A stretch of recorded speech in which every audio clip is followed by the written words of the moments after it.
해외에서 북한 체제 선전의 선봉대 역할을 해온 태영호 영국 주재 북한공사가 가족과 함께 망명 귀순했습니다. 태영호 공사의 탈북 의미와 파장에 대해 전문가 모셨습니다. 송대성 전 세종연구소장, 김훈광 NK지식인연대 대표 두 분 모셨습니다. 어서 오십시오. 네, 안녕하세요.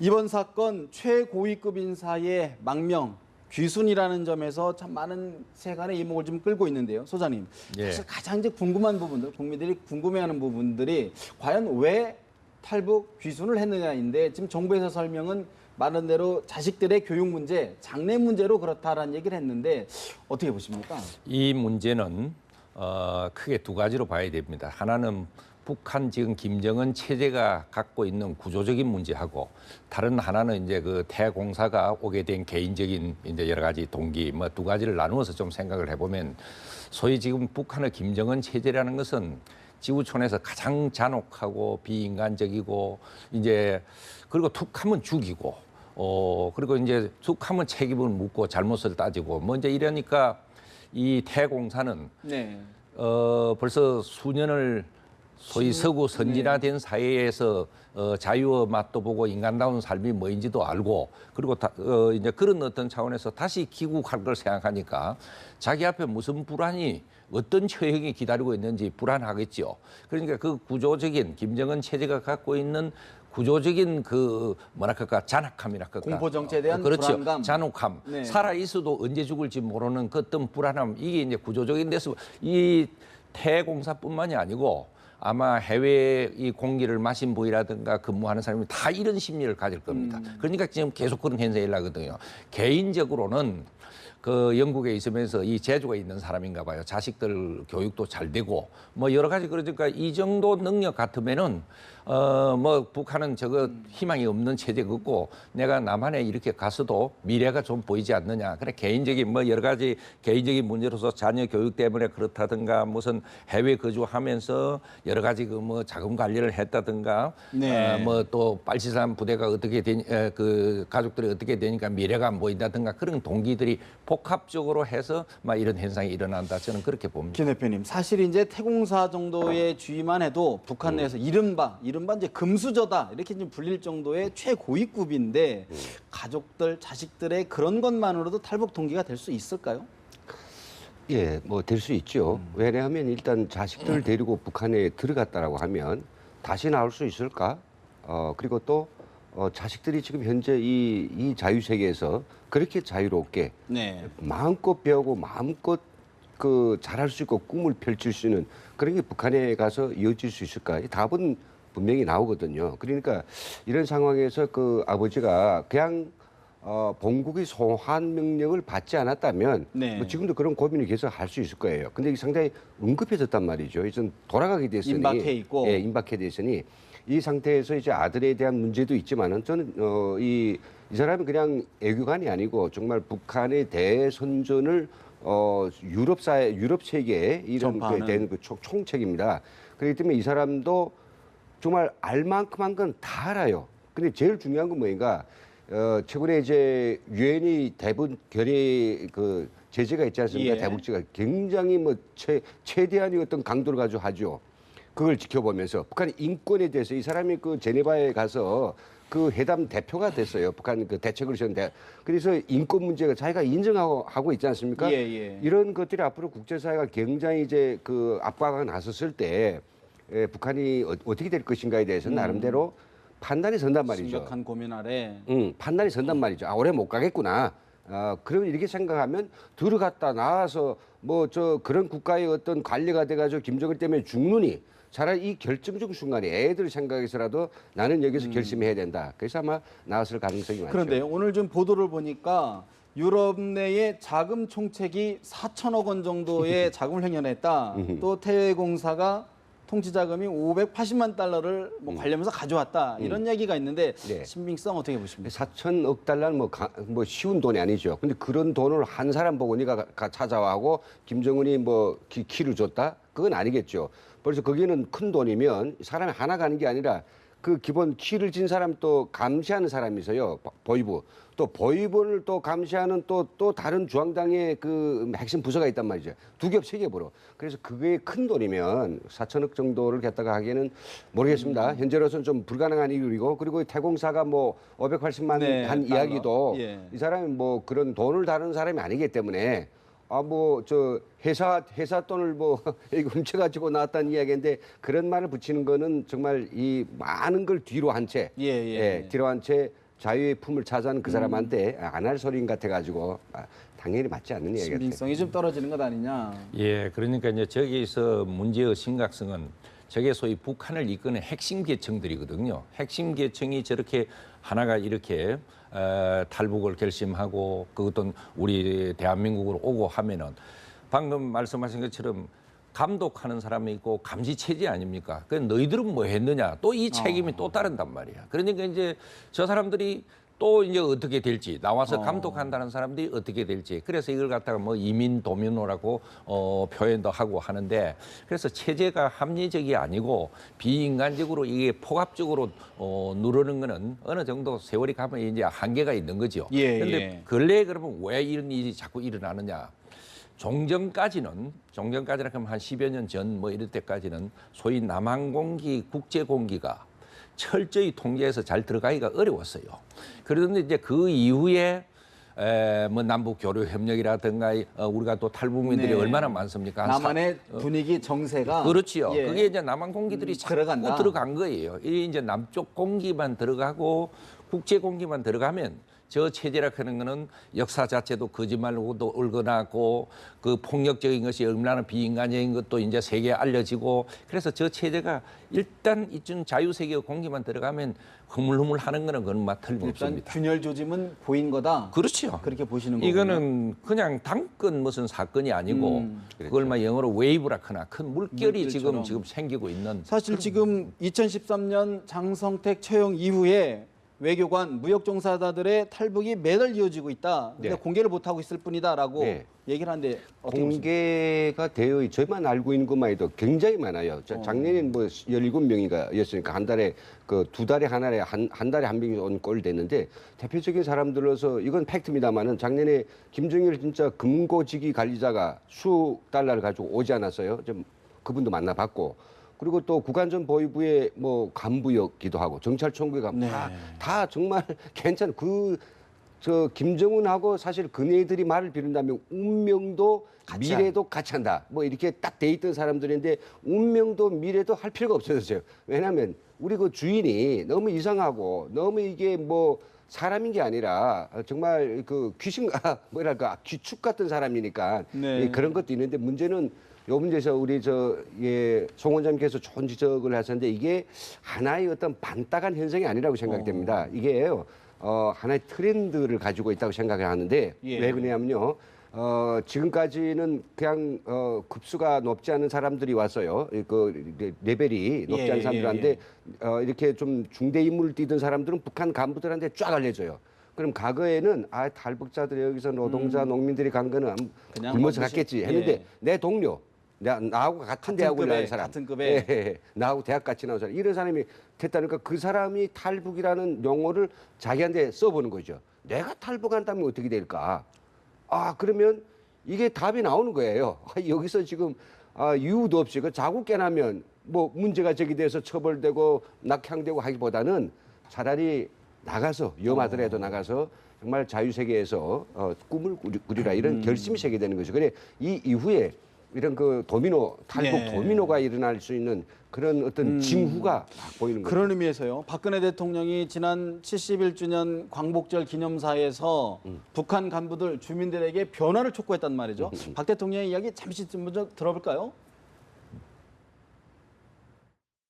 북한 당국의 간부들과 모든 북한 주민 여러분, 통일은 여러분 모두가 어떠한 차별과 불이익 없이 동등하게 대우받고 각자의 역량을 마음껏 펼치며 행복을 추구할 수 있는 새로운 기회를 제공할 것입니다. 박근혜 대통령 탈북하는 모든 북한 주민들에게 동등한 대우를 하겠다. 예. 이게 좀 일각에서는 북한 붕괴론을 염두에 둔 발언 아니냐라는 이야기까지 나오는데 저 말씀을 아주 잘하신 거예요. 왜 그러냐 하면은 일반 북한 그 주민들은 이게 만약에 통일이 된다든가 이렇게 합쳐지면 우리가 제대로 살 수 있는 건가? 뭐 이제 이런 의구심도 있고 잘 모르니까 이제 이렇지만 저렇게 하고 좀 더 적극적으로 동서독 이제 이런 걸 보면은 좀 더 적극적으로 해요. 관료들 중에서 고위층에 있는 사람들이 통일에 기여하는 네. 북한 정권을 무너뜨리고 통일에 기여하는 어떤 구체적인 그 사업을 하면은 정말 참 통일의 기여자로서 어떻게 막 그 보상, 사람을 대우를 합당한, 한다든가 네, 네. 좀 더 적극적인 뭐 대통령이 직접 그렇게 말씀하실 수는 없지만은 이런 게 소위 심리적입니다. 그래서 좀 더 적극적으로 예를 들면 장성들한테도 여러분들이 그 나쁜 체제를 갖다가 이렇게 버리고 정말 통일에 기여하고 우리 민족의 해방에 기여하는 어떤 걸 하면은 여러분들은 이렇게 대우를 이해하겠다. 하겠다든가 적극적인 더 심리전을 해야 돼요. 예, 뭐 그게 정말 바라는 건데 사실 제가 탈북자 눈으로 바라봤을 때는 그런 급작스러운 어떤 뭐 북한이 붕괴, 네. 그런 것들을 바라지 않는 것 같아요. 통일은 좀 모든 게 안전하게 완만하게 완급으로 되기를 바라는 것 같아요. 누가요? 북한 주민들이? 아니에요. 남한 우리 주민들이? 예, 남한의 정치권이나 우리 국민들이, 예. 국민들이 대부분 그렇게 생각하거든요. 물론 그건 이해됩니다. 급작스런 그 통일과 그 붕괴가 부담스럽고. 예, 남쪽에 동시에 어떤 혼란 주지 않을까. 그러나 저는 이제 뭐 그런 건 이해합니다만 그래도 이렇게 말씀드리죠. 북한에서 지금 현재도 인간 이하의 어떤 그 노예처럼 살고 있는 그네들 그리고 계속해서 대한민국을 위협하고 있는 그런 상황들을 생각한다면 네. 좀 혼란은 있더라도 빠른 통일이 좋지요. 그래서 대통령께서도 이번 한 그 이야기가 물론 당신들 다 폭동을 일으켜서 그런 걸 말한 게 아니고 통일이 되면 어떤 것이 잘해지는가에 대해서 그래도 희망적인 건 주었다고 생각하거든요. 저희 욕심에는 좀 더 수위를 높였으면 좋겠습니다. 저런 내용, 예. 저런 메시지가 북한 주민들한테도 좀 전파가 됩니까? 전파되죠. 여기에 대북 라디오들이 있지 않습니까? 네네네. 예, 다 지금 불었습니다. 그 다 이 대통령 연설을 이야기했고 그리고 또 저희는 또 그걸 디지털화 해가지고 또 USB라든지 그런 어떤 디지털 콘텐츠 보내고 있고 예. 그리고 제일 중요한 거는 뭐 라디오도 중요하고 다 중요하겠지만은 여기 와 있는 3만 명의 탈북자가 대체로 전화를 하거든요. 그 사람들 이야기가 더 중요한 거예요. 선전 듣고 뭐 마음을 네. 고쳤다. 그것보다는 내 형제, 내 뭐 아들이 와서 하는 이야기 그게 더 믿음이단 말이죠. 예. 그렇다 그러면 북한의 김정은 위원장 입장에서는 굉장히 좀 더 위협을 느낄 것 같은데 지금 보도에 따르면 해외 검열단을 급파했다. 책임자를 고사총으로 뭐 총살한다. 뭐 이런 얘기가 들어와요. 고사총으로 총살하는 건 잘 모르겠습니다. 고사총이 북한이 너무 많아가지고 네. 뭐 쏠 총이 없어 고사총 쓴지 모르겠습니다만은 다만 여기에서 문제는 뭐냐 당연히 제가 김정은이라 해도 어떤 대책을 취하죠. 근데 대책에서 첫째는 뭐냐면 그 북한 대사관들 또는 해외에서 일하고 있는 그런 간부들한테 와이프를 딸려서 보낼 것인가, 즉 가족, 자식들랑 같이 보낼 것인가, 아니면 이걸 갈라놓을 것인가. 일반적인 예는 인질. 어떤 겁니까? 지금 같이 딸려 보내는데 다만 아이 하나는 인질로 잡아두죠. 예, 그런데 이 아이 하나 아마 이 그 태공사도 모름지기 자식 하나는 북한에 있을 겁니다. 예, 근데 그 아들에 대한 그 모든 그 걱정과 그게 정말 눈물 삼키면서 이거 온단 말이죠. 근데 이제 이걸 딸려 보낼 것인가 말 것인가 해서 최근에 김정은이 보내지 말라라고 지금 판결을 어떤 지시를 주었다는 거죠. 예. 그렇다면 이게 국제 어떤 뭐 애교 그런 관례에서 예. 이거 북한의 애교관들은 부인이 다 없다라고 생각되면 더더욱이 그게 문제가 되고 구설수에 오르죠. 그래서 뭐 대사라든지 정말 책임적인 정말 믿을 만한 그런 작자들한테는 뭐 부채 보내겠지만 나머지는 와이프 데려가고 가족 데려가는 걸 일단은 잠정적으로 못하겠다는 거죠. 그리고 그럼, 또 감시 체계를 이제 강화하는 그런 거죠. 부분들이 북한의 어떤 탈북 행렬을 좀 이렇게 막을 수 있는 어떤 효과는 있을까요? 어떻게 보십니까? 그러니까 이제 김정은이가 지금 이런 현상을 두고 경로하고 네. 무슨 검열단을 보내고 그 다음에는 책임자를 뭐 고사포로 처형하고 하는데 좀 어려울 겁니다. 왜 그러냐 하면 이 만화의 근원이 이 체제가 지금 비인간적이고 가혹하고 하는 그 중심 인물 중에 중심 만화의 근원이 김정은 자신이거든요. 누구한테 화를 내요? 이 김정은이는 사실 화낼 자격도 없어요. 자기 때문에 모든 일이 일어나는데 우리 김영환 박사님 여기 계시지만은 북한에서 이래 오신 분들이 좀 똑똑합니까? 그거 다 안다고요. 더구나 이제 남한 공개, 국제 공개가 하니까 모든 이 근본 책임이 너한테 있는데 네. 누구를 고사포로 죽이고 누구한테 경로를 내느냐. 아마 가족을 하나씩 인질로 또 잡아가고 하면 그 아마 미워하고 하는 열도는 더 할걸요. 그래서 지금 이 큰 흐름을 어떻게 봐야 되느냐.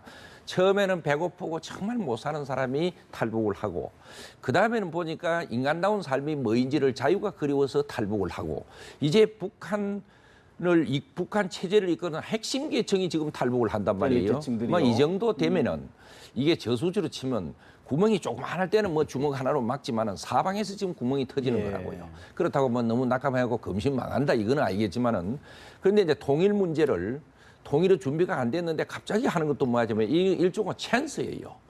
이제 이래서 동서독 통일도 그렇게 빨리 올 줄은 몰랐다 했는데 이게 엄청난 우리 민족의 행운이 되는 그런 그 찬스가 계기가 될 수도 있다. 그렇게 될 수도 있다고 보고 네. 우리가 적극적인 노력도 해야 또 됩니다. 우리 국민들이 이제 그 걱정하는 부분이 뭐냐면 또 예. 이렇게 되면 김정은은 예측이 불가능하단 말이죠. 그렇죠. 그러면 이제 또 도발한단 말이에요. 그렇지요. 또 이제 북한에 이미 북한 원자력 연구원에서 우리 5차 핵실험 준비됐다 이렇게 예. 얘기했단 말이에요. 그러니까 이제 내우를 다스리기 위해서 외환을 저지를 가능성이 있어요. 그거는 이제 우리가 천안함 폭침도 당해봤고 연평도 포격도 당하고 그 이후에 지금 뭐 수없이 지금 한 5년 동안 각종 준비를 했어요.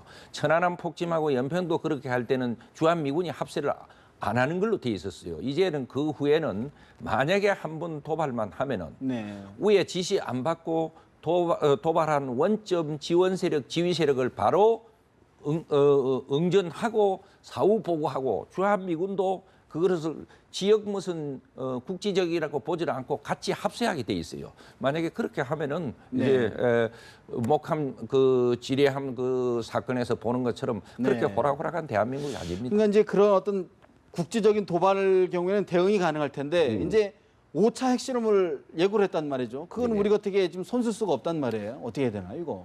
지금 북한 핵 그 게임을 지금 잘 하고 있는 것 같지만은 아마 이번 5차 핵실험만큼 북한이 상당히 고민해야 될 겁니다. 중국 변수가 있고요. 또 겨우 지금 뭐냐면 사드 문제 때문에 지금 뭔가 중국과의 어떤 약간한 이런 무드가 지금 돼 있는데 러시아도 그렇고요. 네. 이게 다시 냉각돼요. 결정적으로 냉각되기 때문에 북한은 홀락홀락 만작만작하지만은 결정적으로 핵실험하기에는 상당히 부담이 있을 것이다. 그리고 우리가 또 지금 그걸 하기 위한 어떤 그 명분을 얻기 위해서 이제 우리가 8월, 9월에 진행되고 있죠. 이제 한미 연합 훈련. 네. 아마 이걸 또 이제 이걸 또 빗대 가지고 뭐 결국은 뭔가 실험 같은 것들을 이제 하겠는데 지금 다 저는 아직은 분위기를 조성하는 게 아니겠느냐 이렇게 생각해 보죠. 5차 핵실험 가능성에 대해서는 우리 소장님은 어떻게 보시죠? 지금 저는 상당히 가능성이 높다고 봐요. 왜 그러냐 하면 지금 중국이 소위 한국어 사드 배치 이전에는 뭐 좀 하는 것처럼 하다가 그러나 사실은 그렇게 성의를 다해서 한 거는 아니에요. 그런데 이제 사드 배치를 갖다가 우리한테 책임을 넘기면서 바짝 지금 북한하고 지금 밀착하면서 이제 이런 걸 태도를 보이거든요. 그러면 이제 북한으로 봐서는 이게 찬스라고 보는 거예요. 북한 입장에서도 북한에서는 예. 이제 중국하고 한국하고 소외되고 그 남진아해 이런 것 때문에 미국하고 중국하고 또 소외되고 갈등하고. 이럴 때 자기들이 5차 핵실험을 해버려도 별로 강한 제재가 안 될 거다고 이렇게 판단할 수가 있어요. 그리고 또 중국이 그렇게 취했고 계속 이제 이렇기 때문에 이런 한미의 갈등을 이용해갖고 북한이 지금이 찬스다 보고 5차 핵실험을 할 수 가능성이 있다. 있습니다. 그렇다 그러면 우리 정부 입장에서는 어떻게 좀 대응을 해야 될까요? 지금 이제 종전과 같이 늘 핵실험하면은 다음에 한번 하면 더 강력한 제재를 한다 이제 이런 이야기는 백날 해봤자 그거는 아무 실효성이 없고 그동안에 지난 봄에 한미 연합 훈련 뭐 여러 가지 해가지고 내륙 작전이니 참수 작전이니 네. 뭐 여러 가지를 갖다가 많이 그 나름대로 교리를 갖다가 저는 발달시켜 놨다고 봐요. 그러니까 좀 발상을 전환한 예. 정말 실효성이 있는 그 이제 말로 가지고 하지 마라 무슨 또 유엔 대북 제재 결의가 다시 나오고 이것 갖고는 효과가 없습니다. 없다. 그러니까 그게 이제 소위 영어로 쓰면 코버트 오퍼레이션 그런 게 있는데 은밀한 군사 작전 뭐 이런 것도 있어요. 비밀 작전. 그러니까 실제 실효성이 있는 중국하고 같이 합의를 봐가지고 서로 대화를 해서 무슨 계례를 해가지고 한다. 이거는 저는 안 이제는 된다고 이제 봐요. 그 시기는- 그러니까 한미 혹은 한미일 혹은 미국 혼자 뭐 이제 이렇게 해가지고 실효성 있는 발상을 전환한 해야만 북한이 좀 그렇게 겁을 해야 먹고 그렇지요. 긴장을 하고 안 할 것이다. 그렇죠. 그런 게 이런 것도 있어요. 만약에 5차 핵실험을 하기만 하면은 핵실험을 한 그 원점을 갖다가 우리가 당할 수도 때리겠다 있다. 하는 걸 미리 선언을 할 필요도 그래. 있어요. 아니 맞는 말씀입니다. 그래 저는 자꾸 말로 하지 말고요. 지금 우리도 북한이 5차 핵실험 하겠다 그러면 우리가 뭘 해야 되느냐면 북한의 아킬레스건을 건드려야 되는데 그 아킬레스건이 결국 뭡니까? 북한의 우리의 텔레비전 방송을 방송하는 겁니다. 여기에 울릉도나 우리 강원도에서 주파수를 조금 높이만 쏘면요. 북한이 거의 한 60~70% 구역이 다 방송을 볼 수 있거든요. 큰 출력으로. 그래서 너 5차 핵실험 하면 행동을 하겠다. 그럼 우리가 대북 라디오, 우리 텔레비전을 너희 안방에 공급할 것이다. 네. 예, 이렇게 해야지 뭔가 두려워할 것이 있단 말이죠. 알겠습니다. 사실 지금 우리 사회에 사드 배치 등등 여러 갈등 요인이 많습니다. 국가 안보 다시 한번 생각해봐야 될 때인 것 같습니다. 두 분 말씀 여기서 줄이겠습니다. 말씀 고맙습니다.